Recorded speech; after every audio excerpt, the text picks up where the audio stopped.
Hey class, welcome to week 5 and section 1 of our big final project.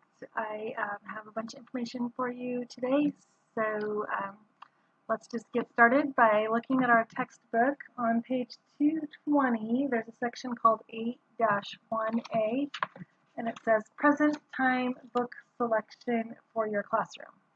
So below that section, there is a whole bunch of information about selecting books for your students, and it lists a whole, goodness, I don't know, there must be 20 bullet points there that are features of books that you should consider when you're choosing them. So, for example, there's the feature of suspense or color, character development. All of those are features that can be found in books and are things you should be thinking about as you're choosing books. The books you choose for your project need to contain a couple of these features. But I want to make sure that you understand the difference between features and genre. So if you flip to page 223 in your book, you'll see where it says format and genre. So genre is a way of categorizing books that concentrates on the book's content. So a genre can be fantasy, or a genre can be historical fiction, like if any of you read like Johnny Tremaine or Little House on the Prairie. Those books are historical fiction. That's a genre. Fantasy is a genre, like Harry Potter would be fantasy. Just plain adventure or humor, like Captain Underpants. Okay, so that's like the genre of like humorous children's literature. So genre is a much bigger category than a feature.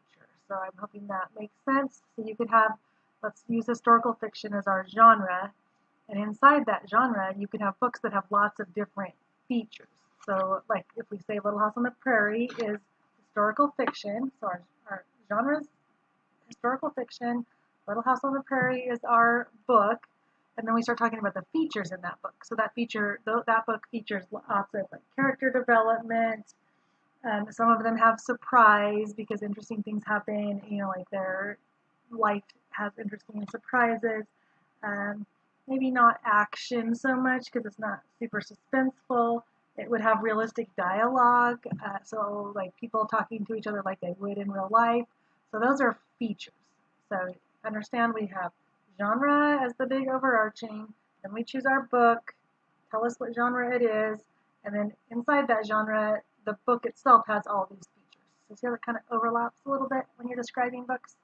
So you need to be able to explain that about each book that you choose, and if your book doesn't have something that fits in these criteria, then it's probably not what I'm going to consider quality, and it's real important that your 10 books are considered quality children's literature, not just, like time-taking literature, okay? So I know even if you're going to choose toddlers as your age range, I want you to think about books you would read to the toddlers, not your little board books. Like I've got one right here. I'm going to reach over and show you. I have The Little Crab, and this is like a board book that has the easy to turn pages for toddlers. It has the little interesting finger puppet guy. So whoops, you guys can't see that. So as far as like our toddler criteria from a couple weeks ago, this would meet that.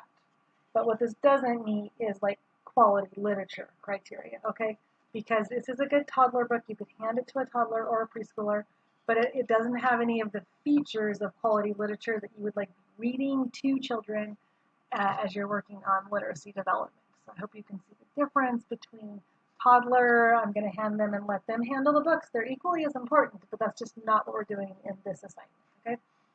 This is great toddler book, not quality literature for the project for this week. Okay, so